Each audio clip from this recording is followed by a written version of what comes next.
All right, guys. Well, hopefully everybody had a great weekend.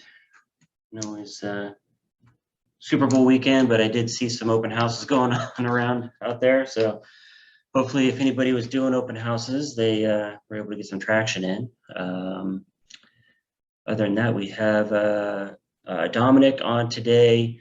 He's going to be chatting, answering questions basically about solar. There's a lot more transactions going on these days that have solar involved some way. So, I don't have solar on my house, not yet anyways. So I think it's going to be interesting. I'd love to hear, more about solar and what we should be looking for as real estate agents when we're selling a home with solar, as far as, production and everything else, system size. So that's why we have Dominic on today to hopefully answer some of those questions, give us clarity, so that when we are talking about solar to clients, we can actually have a good conversation.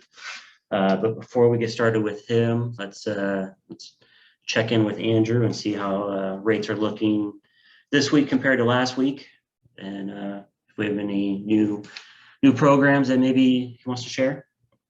Yeah, so not really any new programs right now. I did want to mention, since we're talking about solar today, that if you do come across a property you are potentially going to help someone purchase that does have solar, please get me that information. You want to get that to the lender. They are going to want to see the contract potentially, and what type of setup it is, which I'm sure we'll go into a little bit more. But there are a couple of different ways that solar can be mounted on the house, and it can affect the loan. So if solar's there, it's not just something to talk about a benefit. It can affect the way the loan goes and the purchase ability for your specific borrower. For rates in the mortgage industry, last week was pretty scary. There was a big hike, probably one of the, we saw rates over 4%. As I do every Monday morning, just to kind of get a gauge, see where the market is, I was running scenarios for two new clients of mine last Wednesday, and Thursday and Friday are when the rates kind of went nuts. And they weren't too bad. I was still in the threes. I was actually I have one VA client right now that, and I'm probably still going to get him down into the very low threes, maybe 2.99 if he spends a few dollars.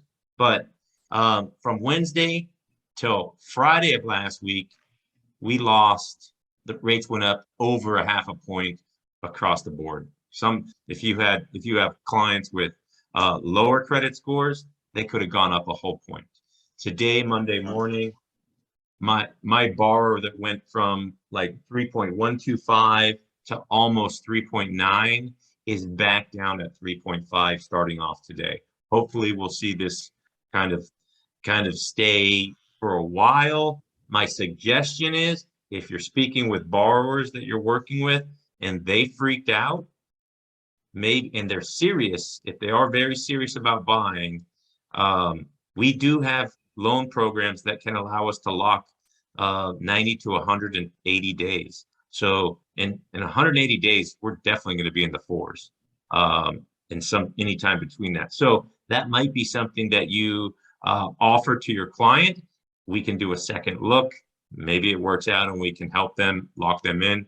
And that's a free service at the moment. A lot of times locking that long, it does cost your client money, which is why it's not normally done. But I think the message today is, if your borrowers are nervous, locking sooner than later is definitely a good idea, because all the fluctuations are up. Nothing's coming back down. So we'll probably see, things go up into the, 4.25, 4.5, and then they're going to calm down towards summer back into the high threes, where the people that are in the market at that point are going to feel relaxed and be much more willing to do something at 3.9, because a few weeks earlier it was much higher. It's my prediction. I'm not even using a magic 8 ball, just my prediction. So take it for what it's worth. Awesome. Well, thanks for that. That's good info. Yeah, last week got a little scary there toward the end. So Yeah, and I'm sure that glad to see they're coming back down. those posts and people, the mortgage industry, just like real estate agents get the most nervous about these things because it directly affects our income.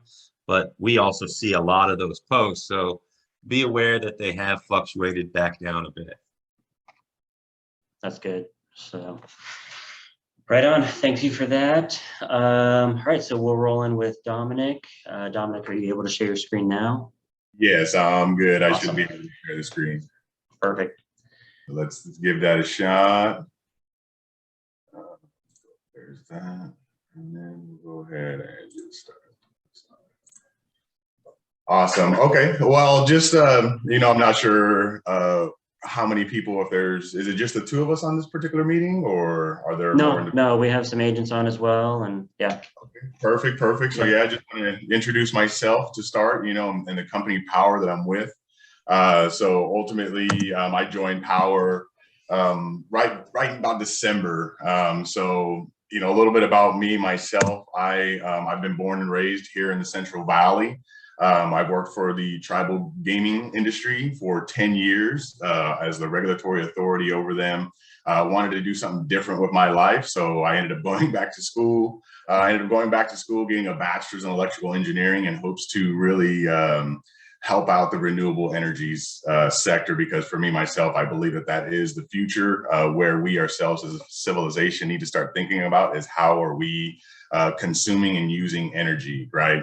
Because it is a renewable energy, but currently we're not using it as such. So ultimately, this is my why right here. These are this is my wife and kids. Time flies quicker than we know it. So I remember when they were just little kids walking around in diapers, and I've got dang near a 20-year-old now. So time flies. Time flies, and I really wanted to be able to spend more time with them. So it was just an absolute awesome opportunity for me to come across Powur PBC. It is a certified B corporation. So again, with its public benefit is at its heart.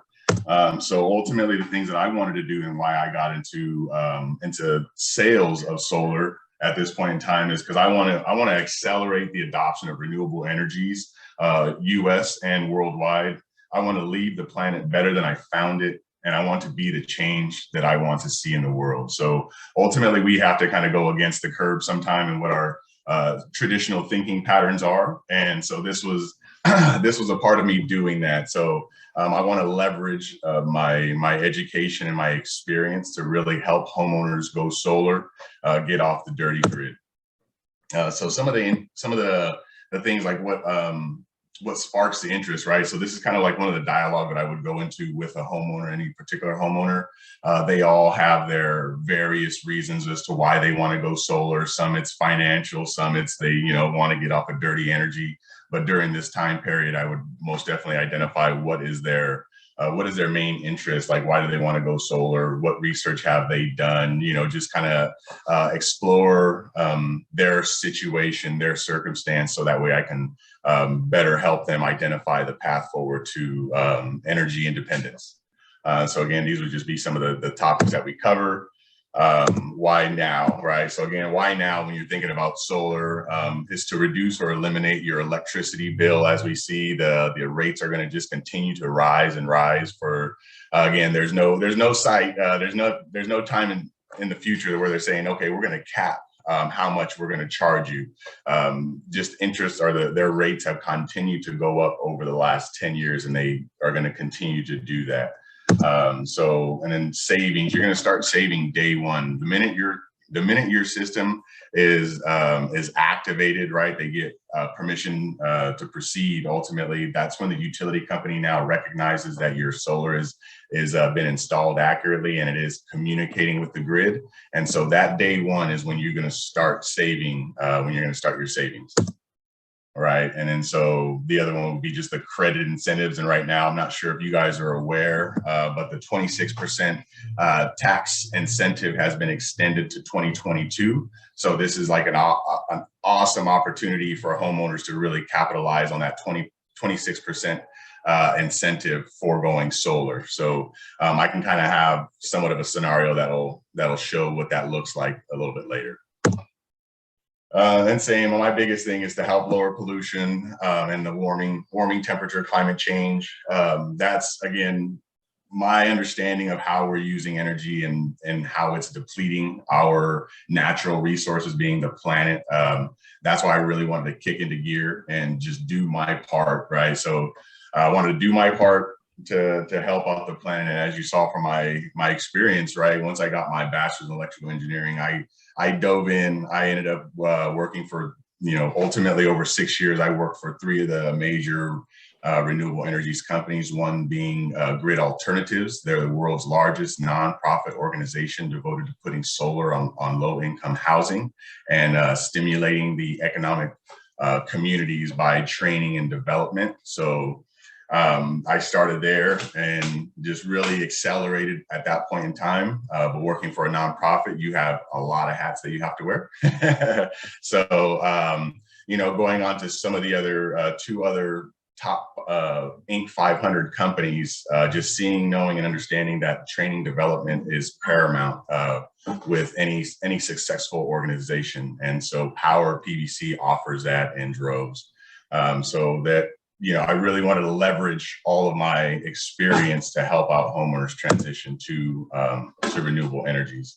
And as we see, most people, if you're, I'm not sure if you guys are operating outside of California as well, but there are, California, Florida, and a couple other states are going to be required. They're going to be mandated to have solar on any new homes built moving forward from 2020. So we're going to start seeing a lot more solar out there on rooftops, and again, in ground mounts, everything like that's pretty cool. Did you have a question? Yeah, real quick on that. So what if it's like a spec home? Is that just for builders, or is that any new home being built?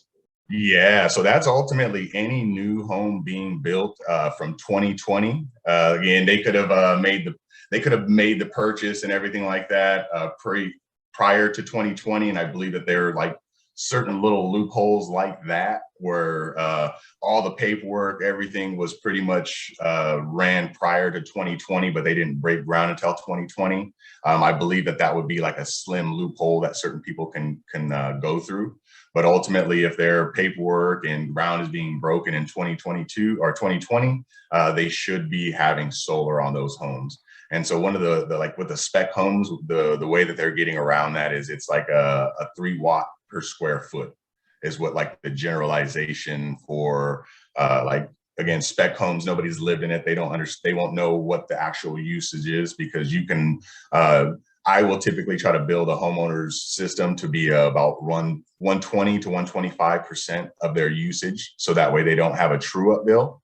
Right. And that's crucial to the sizing of the system. So that way at the end of the year, your clients don't have that $1,000 true up bill, $500 true up bill. Like, PG&E will send them a bill for any energy they consumed greater than what they produced. So a lot of people don't realize that. So yeah, most definitely new homes that are being built, they're operating under a 3 watt per square foot. So just multiply, the square footage by 3, and that's your kW that your system size will have to be minimum. All right, that's good enough. Mm-hmm. And so, like I said, all states are going to be requiring that moving forward. I think there's only 3 of them: Florida, California, and there's one more. I can't think of it off the top of my head. That is a mandatory thing for all new builds. And so, as we see, again, how do you check that bill? There's different ways to check the bill. So typically, what you're going to do is just get that total amount of the bill, right, and then divide it by the number of kilowatts. So if in this case right here, the bill is $343. So you would just divide that. By the kilowatts used on that bill. And then you can see there's different ways, the little chart on the right there, there's different ways that we can identify that. And I'll clarify that a little better as I move forward. went backwards.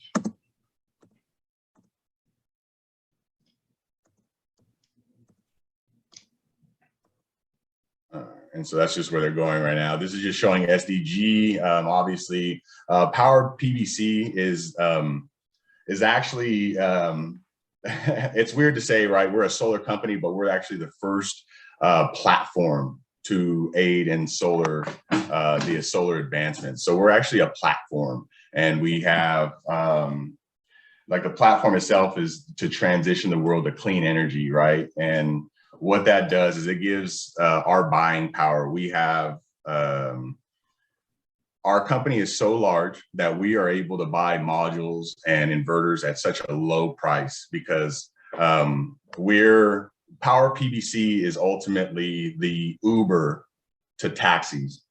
We're EXP Realty to Prudential or you know, any regular real estate company that you see out there. Ultimately, we're the Costco, right, to Save Martin Bonds. So we have such a big footprint, and we have so many different agents across the nation, and we're selling at such a high velocity. We're Inc. 61 in 2 years. So in 2 years, Powur PVC is has reached rank 61 on the Inc. 5000 index. So that's like incredible for such a new company to come out firing like that.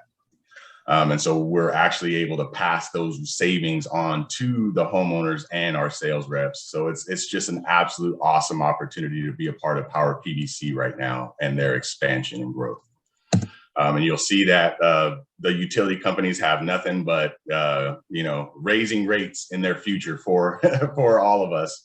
And what we can do is help people lock in their rates without having to worry about the fluctuating cost of doing that.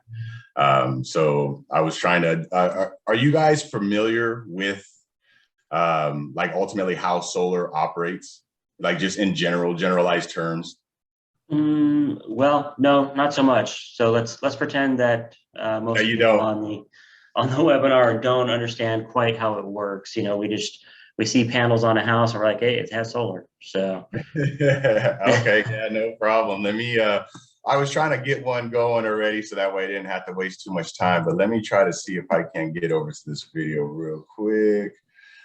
This is like kind of for me one of the best ways just to articulate it to people, just showing this little video. So if you guys bear with me, I'm gonna go ahead and play this video.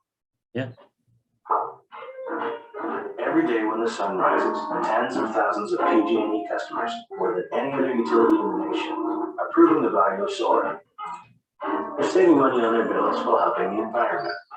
If you're one of these forward-thinking homes or businesses, please accept our congratulations and thanks. Of course, how solar works for you may be different in some ways than how it works for your solar neighbors. It all has to do with how much electricity your system generates and how much you use on a daily, monthly, and annual basis.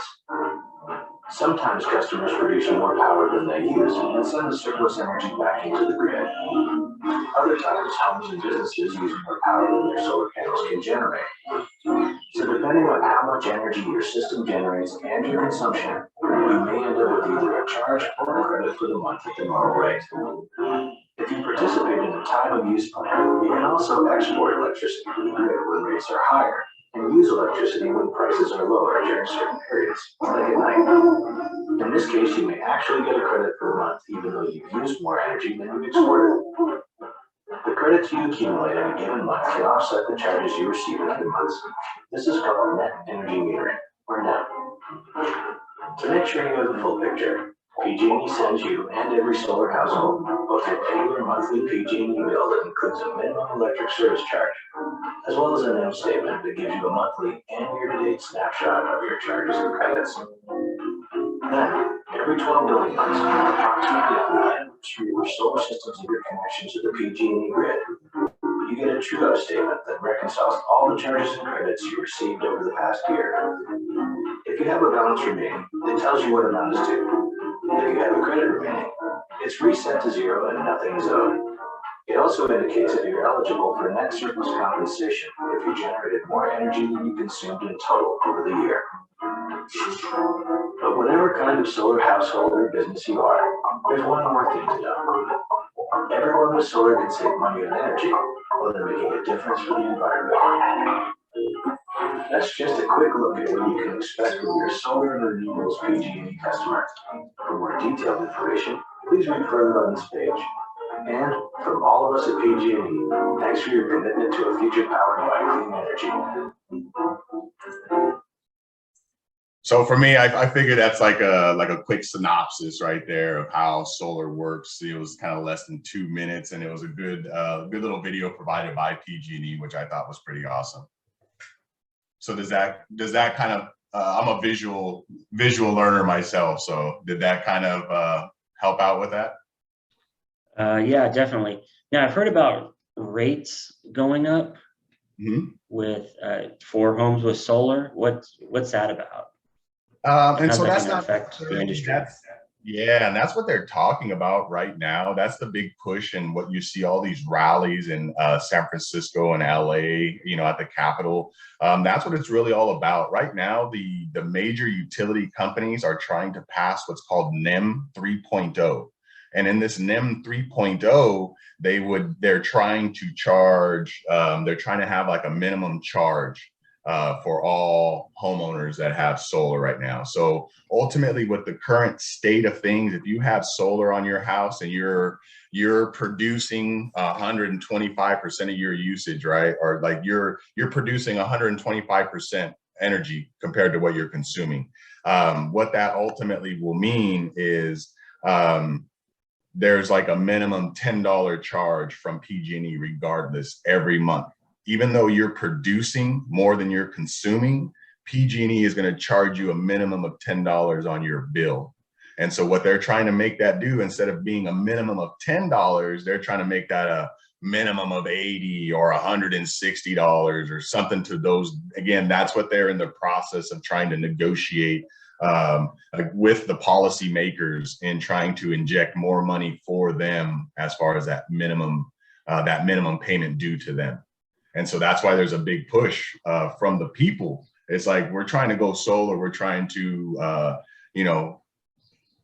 strengthen the grid, the utility grid, because the more people that have solar, it's now less of a drain on the grid, less brownouts, things like that, because now you're actually having, every home is essentially a power station. Every home that has solar on it is ultimately a power station. And that power station will feed the grid anything that it is not consuming. So now if you have every home out there in the nation that is a microgrid, you have all these batteries feeding this microgrid, you're not going to have brownouts. You're not going to have,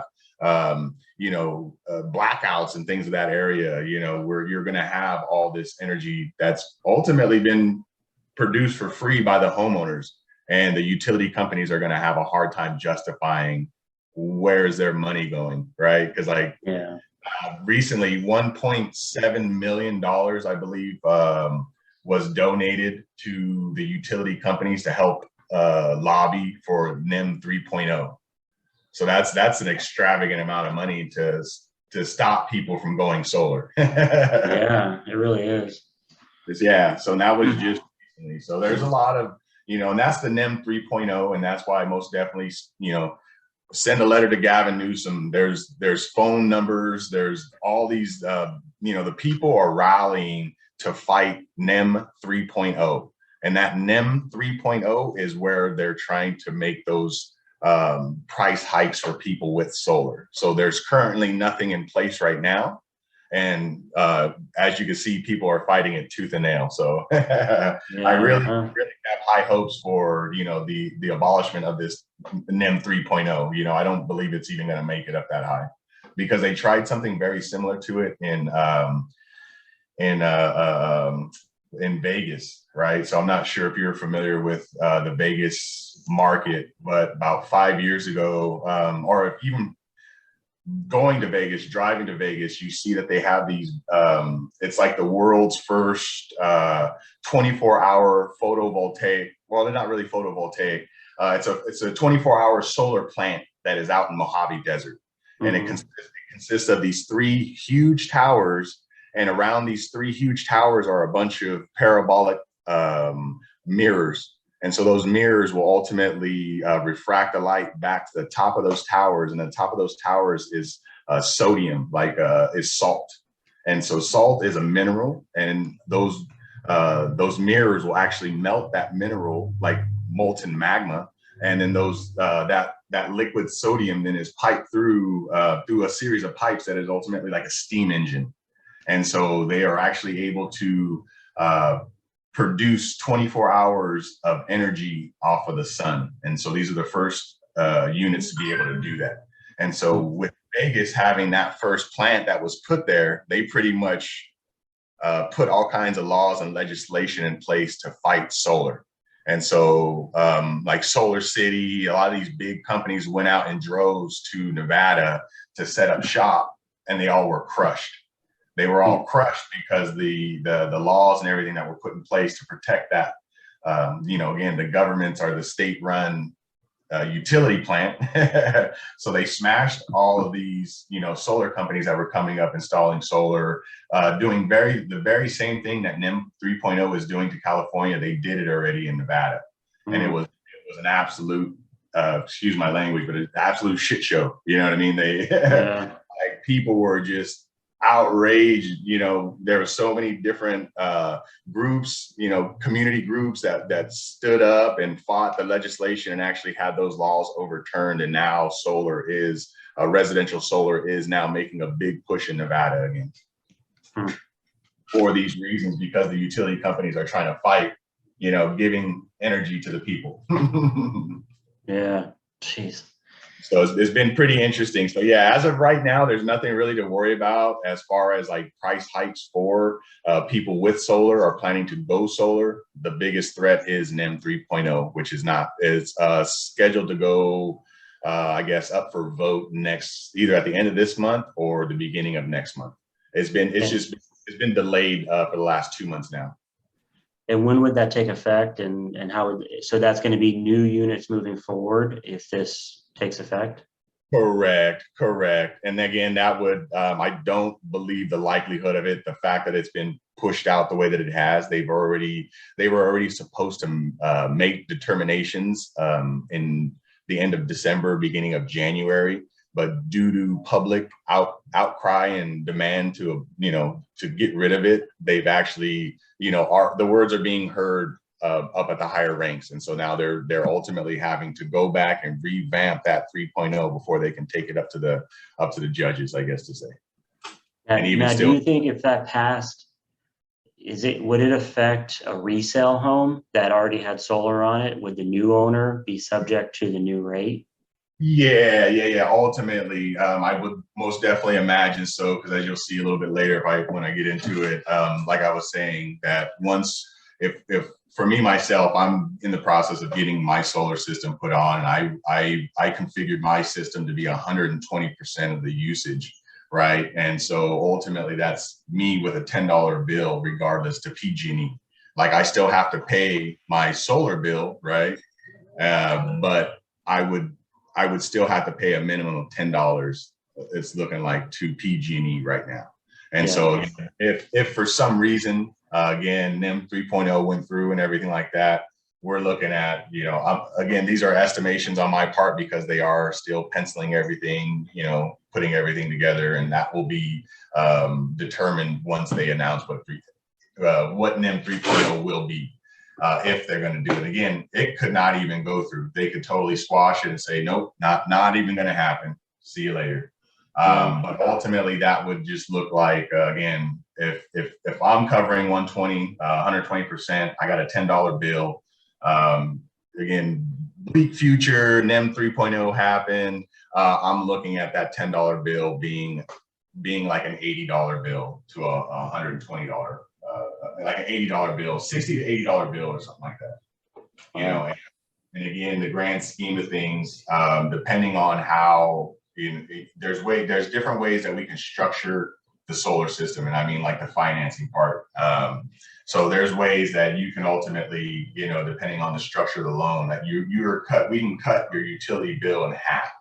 So if you have a $500 PG&E bill, more than likely I can structure a solar system and a loan and everything for you where you're paying $200 to $250. a month. You know, so ultimately there are options, there are other things to be able to combat that kind of price increase that's going to be happening. And that's just unfortunate with the utility companies. They kind of know they got us by the ears. Yeah, we need power. So yeah, what's we gonna do? You're right. And so that's kind of, and that's why I'm here, right? That's the perfect question. What are we going to do? And there are options for us to do. There are things that we can do, right? Despite what's happening with NEM 3.0 and all that kind of stuff, what we can do is maximize how much solar we have on our houses. Build your system to 120% over. Get batteries, right? So now our biggest push, and it's one of the things that I consider the best thing in the industry right now is Enphase. Enphase has their microinverters. So again, a little bit of my brief history again, as I've been in design, I've been in the engineering and design stage side for these companies, for a lot of these major companies. So I was having to actually get all their data inputs from their site surveys, from their salespeople, and actually build out AutoCAD files that get submitted to the AHJs and all that stuff like that. So I was actually, you know, analyzing the data and configuring building systems for homeowners. And for me, myself, the best as a design engineer, I really like the Enphase system. Enphase is a microinverter. So you are actually having module level reporting, right? So you can actually look at your house, like in the portal, in the Enphase portal that you get as when you get your system. And you can actually see on your rooftop which modules are producing what. You can see if they're, you know, down to the kilowatt that it's producing. And then, so again, serviceability, if you for some reason have a decrease in your production, you can bring up your portal and you can see and make sure that all of your panels are actually firing off. They're all working good. They're all producing the same. And if for some reason there's something that has 50% less than anything else, then there's more likely a problem with that unit, that module. So you don't have to deconstruct the whole system to find out which one's the weak link.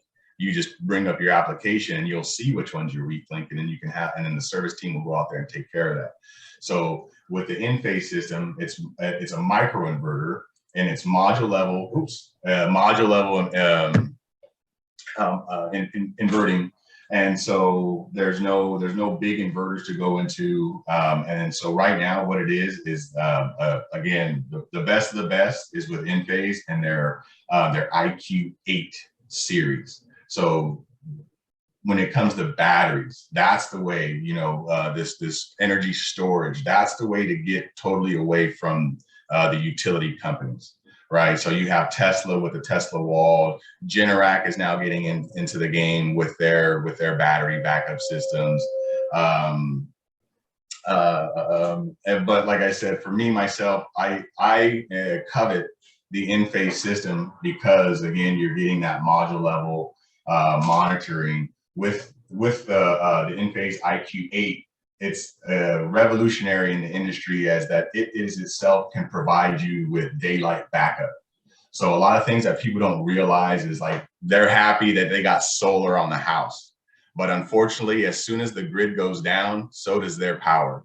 Just because you have solar panels on your house doesn't mean if the grid goes down, you have power.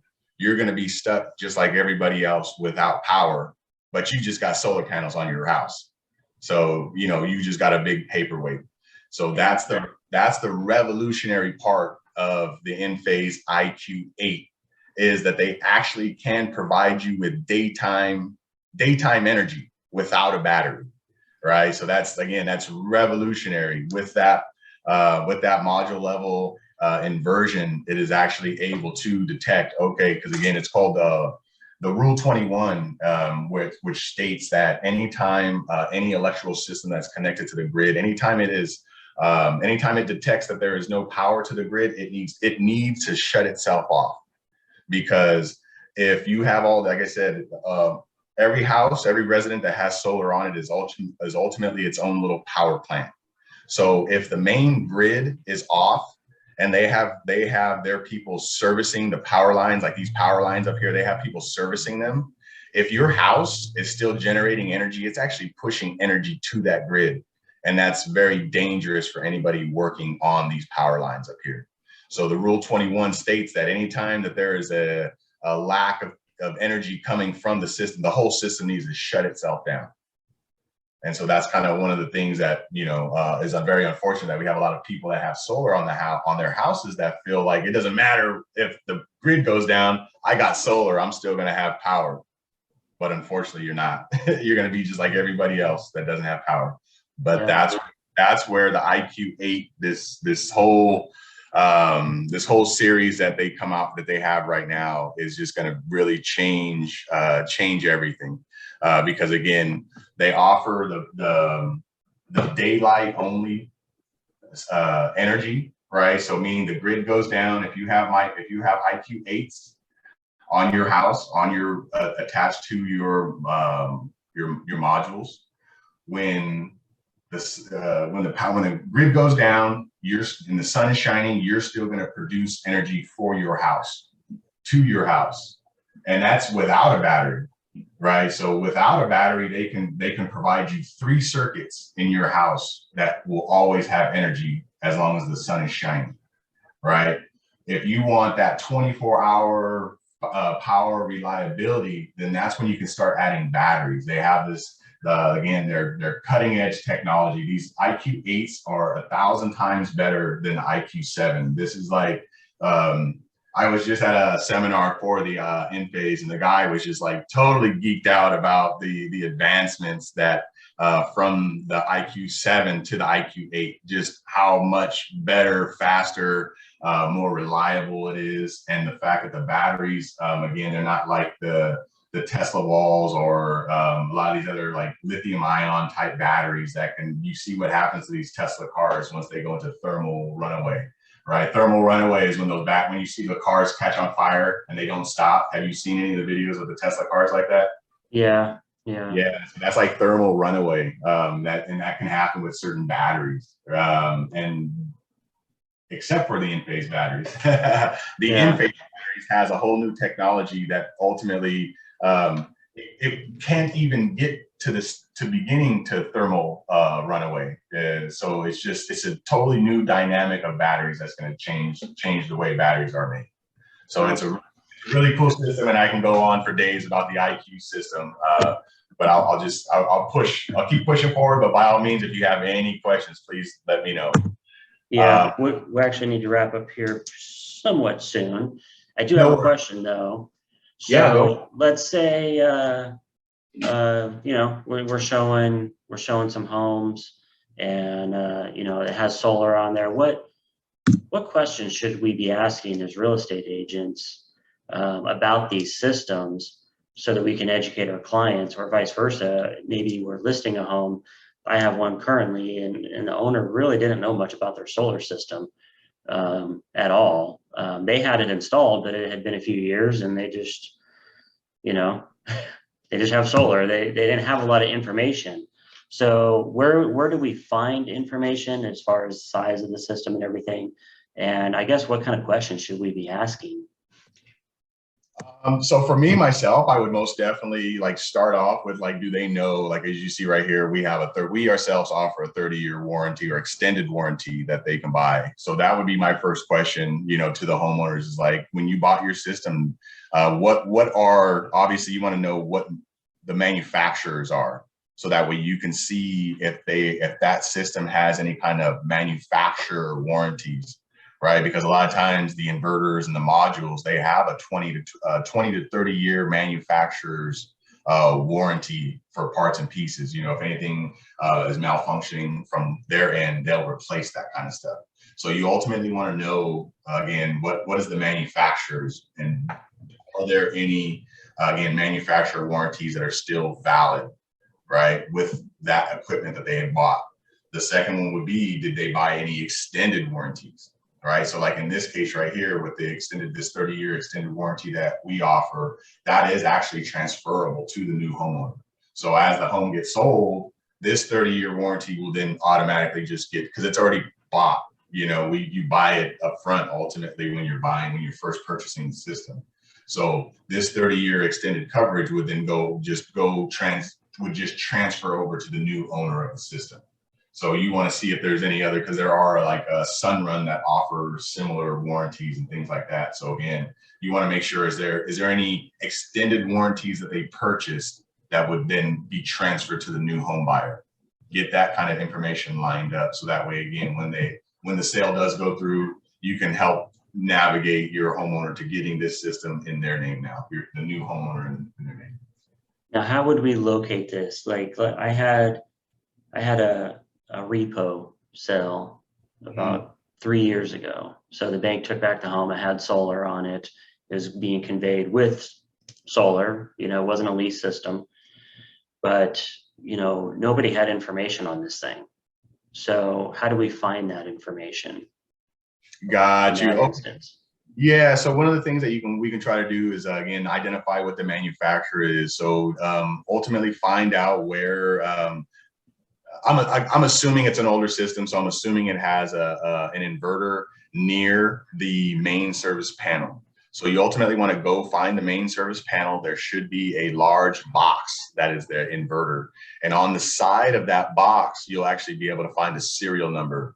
And you can go to any of the, again, go to that manufacturer's website and you can put in that serial number and you can ultimately investigate from there if they're, when it was sold and if there's any warranty still associated to it. You can utilize, again, you can use their online portal for the manufacturer. Sometimes you might have to just send an email to their helpline, you know, and just state what that serial number is, what you're trying to accomplish here by finding out, is there still any warranties, any manufacturer warranties covered by this, you know, with this unit that you're providing them the serial number with, you know, and then they would be able to let you know right then and there.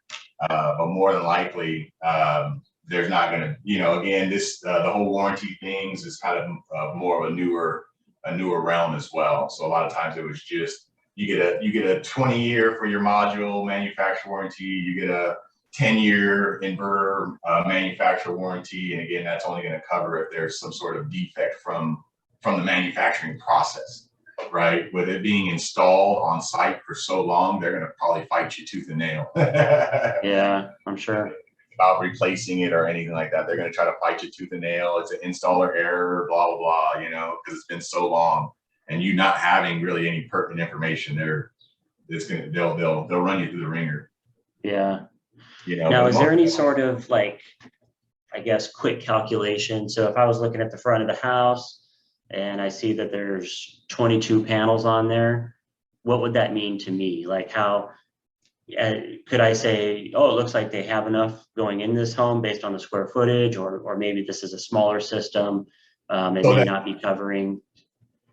Yeah, more than likely. So that same, how I described where that inverter is at, like on that inverter, it's going to tell you what size it is, like whether it's a 3.5 kilowatt, a 5 kilowatt, a 10 kilowatt. So that all that's telling you how much energy is able to go through that inverter, right? So it's a hard tell to look at a roof and see 10 panels and know what size system it is, because those could be 10 100 watt panels, or they can be 10 450 watt panels. Yeah, okay. A great difference, right? So your biggest thing that you're going to be able to tell is going to be from that inverter, from the actual inverter itself. And I say that, let me grab this over here. So this is kind of like one of my spreadsheets that I put together for just calculating system sizes and how I go about it.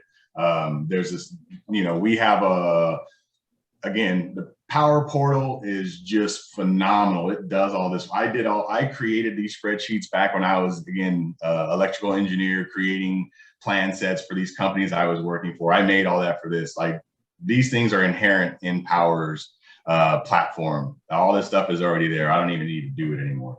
But ultimately, so this will tell you, like, once I'm able to get all the usage per month, I put that in here. Depending on where you're at, your peak sun hours are going to change depending on where you're at on the planet. And so this is ultimately what you're always shooting for at least 100%. I always tell people you want to maximize. You want to go to 120% minimum. That's going to make sure that you don't have any kind of true ups for the most part. And so what happens here is like, so then I come over here and this is like some of my other stuff that I'll deal with, right? So when I'm dealing with like an SC3000, that's telling, like, these are telling me how much DC inputs I can have, right? So I know if it's an SC6000 and it has a maximum capacity of 9,300 kilowatts, right? If I see that that's the inverter that they have on the wall near their main service panel, then that helps me do the math as far as dividing the quantity of panels to meet that DC input rate. Does that make sense? Yeah, I think so. Yeah. Okay, so yeah, that's like, so in this case right here, as you can see, just with this 11 400 watt modules, that ultimately is a 4.4 kW system, right? And so that's telling me, you know, that's if you see an SE3000 on that wall, right, and you see 11 modules up on that roof, more than likely they're 400s. They could be 350s, right? Because again, the max that this can take is 4.5 kilowatts. So again, there is simple things to be able to do that, and it's starting with looking at that inverter, you know, finding that main service panel, looking for the inverter and seeing what watt class is that inverter. You know, that's the cool thing when it comes to inverters, right? There can be way more math involved. Yeah, I'm sure. Yeah, when you're dealing with the in-phase systems, it's kind of less math involved because again, you're having that module level inversion happening. So again, your only limitation is how many of them can you have daisy chained together. And again, just because it says 13, that just means that you can have 13 of those daisy chained together, but I can have 4 sets of daisy chains. You know, so that's kind of like the cool thing about it when it comes to this kind of stuff. Again, I'll get all geeked out when it comes to that. If you ever have any questions when it comes to that kind of stuff, like, you know, please feel free to use me as a resource. Take some pictures, send it to me, ask your question, and I'd love to, you know, help you out along the way and answering whatever questions you got. Yeah, that sounds good. So we should not be looking at the panel so much. We should be looking at the inverter when we're trying to correct. See what kind of power things putting out. Because I have come across homes where the homeowner has told me that the system is too small, you know, and they should really have some additional panels. Yeah, and so that's like, and so as I talk about with a main service panel, right? So in conjunction to like sizing a system accurately, if they only have like a 100/100, meaning they have like a 100 amp bus bar with a 100 amp breaker in the main service panel, that their system size can only go up to 20 amps. So you can only have like, you can't have too big of a system on there. So anything bigger than 20 amps is going to cause this homeowner to have to do what's called a main panel upgrade, where they take this, you know, their existing 100/100 and they either go to like a 125 or a 200/200. So that way they're able to get more backfeed. And so depending on what their situations are, you know, there's certain models that you're able to get up to 100 amps of backfeed. So it just depends on, again, all situational based. Knowing and understanding these things is easy to navigate once you kind of know this stuff. All right. Okay. Cool. Well, if you can share your contact with us real quick, that'd be great. We do need to push wrap up here. Yeah, I do apologize for kind of going to town on that. Oh, no, that's fine. Yeah. We can do a part 2 or something another time. Go a little deeper, but yeah, I just wanted to cover, you know, just some basic questions on, you know, these systems and what we should be looking for as real estate agents when we're dealing with a home that has solar on it, you know, what we should be looking for and things like that. Yeah, those would be the biggest things that you're really looking for ultimately. And again, it doesn't have anything to do with the structure of the system. I myself would say it doesn't have anything to do with the structure of the system, right? Because again, you're bringing a new buyer, you're bringing a new person to that home, and they're going to have a whole different set of uses. You know what I mean? Yeah. Their energy demand is going to be totally different than the previous occupant. You know, so that system is not really going to be tailored to your client. You know, and that's going to be something that they're going to have to evaluate, you know, a year down the line or 6 months down the line once they're in the house, moving, grooving, functioning, you know, like normal, like they would, then at that point in time, they should evaluate their energy usage. And that's just by looking at that PG&E bill and seeing what they're consuming, you know, compared to what they're producing if there is a solar system on the house already. Yeah. Awesome. And so, yeah, I mean, I just want to, if I can, just end with, you know, one of the best things that Powur has or gives me is the availability to offer this ambassador program.